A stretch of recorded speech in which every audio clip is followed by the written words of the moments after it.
I'm Peter Cahoon, and today I'm joined by Kevin Johnson, Senior Pavement Technologist, Roads and Maritime Services. Together, we're going to take a look at the essentials of asphalt surveillance. Firstly, Kevin, what is absolutely essential before we start work on an asphalt site? Pete, it's absolutely essential that anyone who's going to be associated with the works do the site induction so that they are totally familiar with the risk associated with that particular site. I do need for the safety rules to be observed and strictly observed. So we can stress the safety aspects and give them the opportunity to ask us questions if there's anything that they're unsure about what's expected from them. So clearly induction is very important. Then Kevin, what do we mean by asphalt surveillance? Well, asphalt surveillance is about verifying that the contractor is meeting both the requirements of the specification and accepted good practice. And this is done by? Well, qualified and field experienced surveillance officers. Okay, now we've got three hefty volumes here, and I take it these are what we will be referring to in further detail. These are three of the RMS specifications, but they are only three of about 6 specifications we have for asphalt works. These are the main ones. What we have here is R116 for dense graded asphalt, R119 for open grade, and R121 for stone mastic asphalt. And the distinction between those three were just one of the things we'll cover here. But the most important thing is that for the RMS, all asphalt is placed according to one of these specifications. That's right. What else will we be looking at today? Well, we'll also be looking at mix design, manufacturer, testing of materials, site preparation, paving and placement, road geometry and ride quality. Okay, Kevin, sounds like a lot to cover, so let's get into it. Let's begin with the three main types of asphalt that we deal with in the RMS. Well, there are 3 types of asphalt that we mainly use, which is our dense grade, our open grade, and our stone mastic asphalt. But we also use other asphalts like bridge mix, residential mix, crumb rubber asphalts, but we use those in much smaller quantities, so today we'll only deal with the first 3. And as such, this DVD will only deal with them. Okay, so dense graded is heavy duty asphalt, and you use that for high traffic areas like highways. Well, that's correct. Where the traffic is greater than 600 vehicles per lane per day, or in high stress locations such as traffic lights, stop-start locations, climbing lanes and roundabouts, etc. And open graded asphalt sounds almost like the polar opposite. Well, it's not actually the polar opposite, but it is not recommended for high stress or low speed situations. Okay, well that just leaves us now with stone mastic. Stone mastic asphalt, or as we sometimes refer to it as SMA, is primarily a surface course with relatively high surface texture. It has low permeability with a high resistance to rutting, and because of its coarse texture, tends to reduce the generation of spray during rain periods. I'm guessing that being a more complex mix, it's also going to be your more costly asphalt? Well, that's true. And for that reason, and also because of its lower design stiffness, we tend not to use SMA as a structural asphalt lower in the pavement. All right, let's take a look at the requirements for aggregates, the filler and binders and so on. Well, the specification limits for aggregates have been set to enable as many suppliers as possible to supply aggregates for asphalt manufacture. The asphalt supplier will engineer a mix using whatever material he has available. Some constituent materials with certain marginal properties may be used, providing that the performance risk is offset in other ways. If you had to say what was essential, what would that be? Pete, what is essential is that the materials are consistent with the approved mix design. So is that something a surveillance officer would need to be across on a daily basis? No, not necessarily, but it's actually useful information for that person to have and be aware of what changes have to be made to the mix design. So what should RMS staff be looking for? Well, if any surveillance staff go to the manufacturing plant, they should make sure that the aggregates are stockpiled separately and that there is clear distinction between the stockpiles. They also should be labelled, and they should just check to see that the materials are actually clean. So aggregate cleanliness is an issue? Oh, absolutely. And it can actually severely influence the adhesion of the binder to the stone. What about fillers? Well, Pete, fillers can be either natural or a manufactured material, and in combination with the binder, they play a very important role in rut and fatigue resistance and the durability of an asphalt. What else do we need to know here? We must remember that hydrated lime is mandatory in heavy-duty mixes.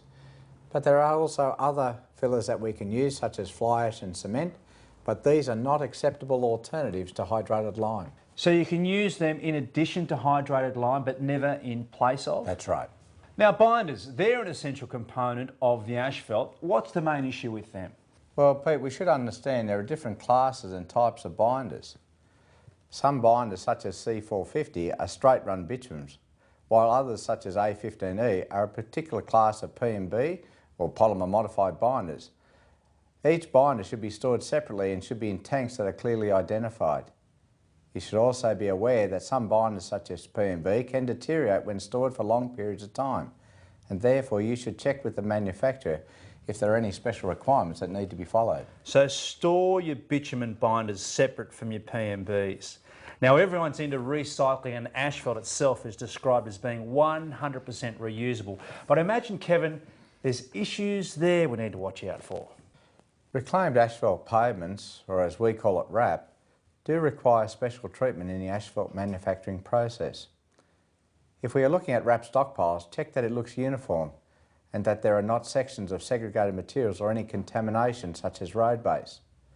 Ideally, the stockpile should be covered and protected from rain, because RAP with a high moisture content will have a severe impact on the production rate of the plant. One of the requirements now under the specification is that the asphalt contractor have a RAP management plan.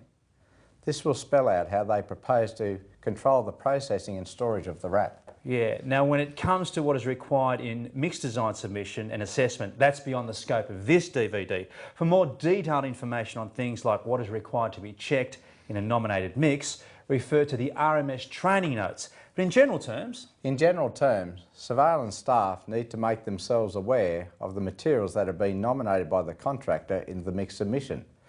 I would then suggest that they arrange to visit the asphalt plant and confirm that the contractor is actually using these materials. They can also ask for other evidence such as delivery dockets, etc. Anything else? Well, they could also ask if there's any additional conformance information available. Yeah, and as I said, for more detailed design considerations, refer to the RMS training notes. So Kevin, our mix design is settled, we're ready to go. What comes next? Well, Pete, what we need to do is to ensure that the asphalt produced meets the nominated mix design. Now Kevin, it goes without saying, but worth saying just the same, all that work perfecting the design mix is for naught if the asphalt coming out of the plant doesn't match it. Absolutely. But we should also understand that asphalt can be produced either through a drum or batch plant. A drum plant is a continuous process, while a batch plant has a separate pug mill or mixing chamber and produces asphalt in batches ranging between 1 and 5 tonnes. And regardless of which method is used, these are the things we need to be checking for. Aggregate stockpiles which are clearly identified and homogeneous, uniform and consistent loading of the feed bins, storage temperatures of the binders, production temperature of the asphalt, visual check of the asphalt for uniformity, and truck loading system for possible segregation. Now, given all that, I'm assuming an audit of the contractor's site prior to manufacture would be worthwhile. Well, an audit can certainly be worthwhile. Any surveillance officer wanting more experience and exposed to the asphalt manufacturing process should organise to be an observer on an audit team. Of course, it's not enough to know that the systems and procedures all pass muster, as it were. Testing of the asphalt being produced still plays a big part in quality assurance. Pete, testing actually can account for between 1% and 3% of a project.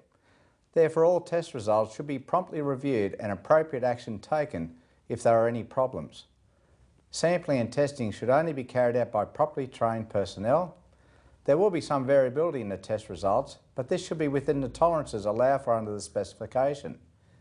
It is also useful to obtain some additional samples of the raw materials and asphalt during the project. These can be useful as reference samples at a later date if required. You mentioned variability. Variability within the test results can actually indicate poor process control, assuming all the raw material results are reasonably uniform. What we are looking for is evidence of a process that is consistent and conforming. If the contractor can demonstrate this, then we should look at the possibility of reducing the frequency of testing. Well, here we are out on a site on the Central Coast. Now, Kevin, it's noisy and it's busy, but what are we looking at here? Well, what we're going to see today is actually laying the first intermediate coat. This is actually a new construction job. You'll see actually we're preparing some of the pavement down there. We're removing some of the joints and getting rid of all the loose material. We'll have a bobcat sweeper and some other equipment come up here and just make sure that we remove all the rubbish before we lay the asphalt. And this is the initial parts of preparation which are relevant to most sections of road, not just this one? Well, that's true.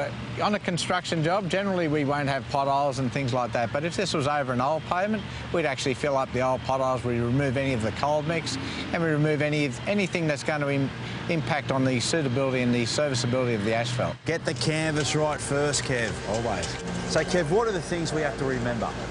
Well, when you're placing new asphalt over an existing surface, it's necessary to ensure that any pavement repairs are completed, and these would include trimming and filling of potholes, remove any excess binder from fatty patches, joints and crack filling, repairs the edge breaks, and remove any and replace any cold mix patches or unstable materials. Is there anything else that we should be aware of that maybe we're not doing here? What we don't have to do here is remove any excess binder from fatty patches. Sometimes you would have to do that on other projects, though. Certainly we do, and certainly on old roads and anywhere that's got patches and old patches, we need to make sure that they're stable so they don't actually influence the behaviour of the asphalt over the top. And this bobcat here, Kev, it's got some sort of sweeper on it. That's right. Well, what his function is to actually remove all the loose material, and it's imperative we get the pavement clean. What are other things? Like if it was wet, I'd imagine that'd be a problem as well. That's a real problem because if the pavement's wet, we don't get good adhesion between the asphalt and the existing road, and so we've got to make sure that the pavement is dry. So it's got to be clean, dry and clear of any loose material. Absolutely. Kev, these survey marks, they tell us some information. They're correction marks, aren't they? Well, they're giving us the levels on the different asphalt layers. The ones you see there now is what we aim to get for the design of the top of the intermediate course we're going to lay today. Right. Now, over a long stretch of road, I'd imagine there's a lot of fine-tuning in the levels. Well, yes, there are, but in the construction job, you'll see in this particular one, we've got 86 millimetres this side, 74 on that side, so that's not too bad. On an existing road and an old road, we may need to do a little bit more work, and we can't just get it into one layer. So are there any other ways of achieving the right correction? Well, what we're doing is chasing levels here, but even with survey, we can use things like PaveSet, which the surveyor will put a device on the paving machine and it will actually automatically control the depth of the asphalt layer. We can also use things like string lines. We can use existing structures like curb and gutter. So if that's laid sufficiently accurate or it's a good shape and will give us a ride, we'll use that as the guide. Now, I've heard of things like creating a correction course. What's happening there? Well, a correction course is put under a normal layer of asphalt. What we're doing is trying to actually adjust the levels or make up the levels deficiencies, and they can actually vary between 0 up to 30, 40, 50 mil, depending on how badly shaped the road is. So how do you actually make that correction course? Well, we do it with the paver. The paver actually, in areas where we've got 0, we'll actually have the screed hard down on the pavement, and then the paver will actually take off, and either depending on whether we're using survey or levelling beams attached to the paver, we will then actually produce another layer, but it's actually intended to correct the shape and ride. Okay, we've got numbers and we've also got lines.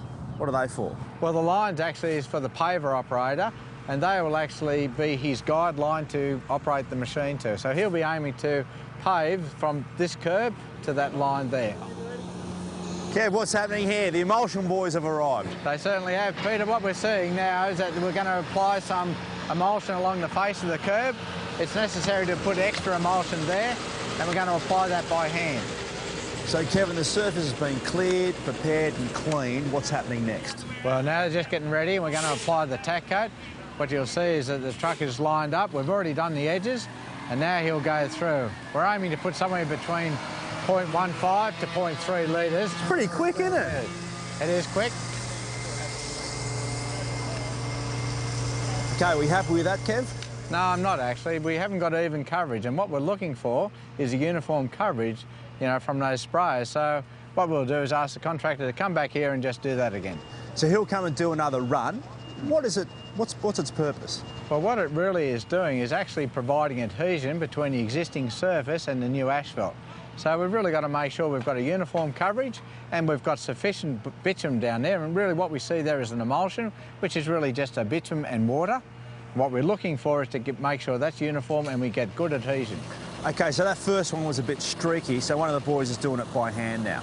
Well, one of the problems we've got is if we try to use the machine back over there again, we run the risk of actually not getting it right. So now we're looking at actually applying and making up the shortfall with the hand spray. Again, this is not ideal, but the problem is if we don't do it, we have a greater problem. So this is a really great lesson, isn't it? To come on, site inspection, make sure this stuff is done. That's right, and actually you've got to also feel confident that if it's not done properly, get them to do it again. There's nothing wrong with that. Now, there's nothing protecting this beautiful curb here. There's no sheeting. No, well, you actually hand spray that beforehand, but what you'll see is on the back of the truck, we actually have a shroud around the spray bar. So that enables us to control the amount of overspray we've got. Right, so there's not too much mess. Well, we don't want any mess, and we certainly don't want it drifting over onto our curb and gutter or footpath or outside the job. So when he's finished, we'll have a beautiful tack surface ready for our asphalt. What do we have to worry about now? I suppose the weather. Well, the weather's always an issue, and it's a bit of a challenge today. Actually, we've been a little bit blessed. It's not too bad.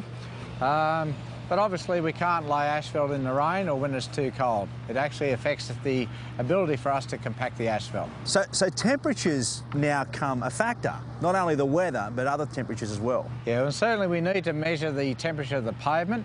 When we're doing thin layers of asphalt, it's critical that we actually have the pavement warm enough, so when we put the fresh asphalt down, it doesn't chill too quickly and we can't get the desired compaction. On this sort of job, it's probably less critical, but we still have minimum temperatures that we need to achieve. Well, back in the studio to look at paving techniques, because quite frankly, it can get pretty noisy out on site. But Kevin, when we say paving techniques, we're not talking about there being different methods, but rather quite specific requirements. That's right. And the first of these is that the placed asphalt must be relatively homogeneous, which means that it is consistent over the entire mat and not segregated. And as we saw out in the field, the use of a transfer vehicle is quite useful in trying to achieve that. The thing is, the transfer vehicle is desirable, but not practical on all sites, especially where there is restricted access or overhead wires. Now, continuity is important too. And that means having an adequate supply of asphalt from the plant to ensure continuity of supply. No stops and starts. That brings us to compaction. Compaction of asphalt is dependent on time, temperatures and pressure. Contractors must ensure that they pave at a rate comparable to the number and types of rollers that they actually have on site. So that's about planning. It's too late when the mat starts to be laid out to discover that you have too few rollers. Absolutely. Paving at a rate greater than the capacity of the rollers means that the rollers are not compacting asphalt at its optimum temperature, and that means a reduced asphalt density. It's a carefully choreographed event, I can see that. So to achieve the correct compaction, you rightly have to begin with the correct initial layer thickness. And that varies according to the different types of asphalt. For dense grade asphalt, the layer thickness is required to be 3 to 5 times the nominal mix size, whilst for stone mastic and open grade asphalt, the initial layer thickness is required to be between 2.5 and 4 times the nominal mix size. Different horses for different courses. These limits are in place so as to optimise compaction. The lower limit guards against 2 of the coarse aggregate particles sitting on top of each other, and the upper limit limits the effect of stability during compaction. However, when tying into existing pavements, the layer limits may need to be varied to achieve satisfactory performance. And that means? For some types of treatments, such as overlays on concrete pavements, we'll not be able to cut a chase into the concrete. This might mean that the asphalt wearing course needs to be feathered out to nothing and may require some special treatment to make the transition perform satisfactorily. You may need to seek further advice on possible treatments in these type of situations. Now, we talk about the importance of a continuous process, but we know that in practice we don't just roll out kilometres of pavement.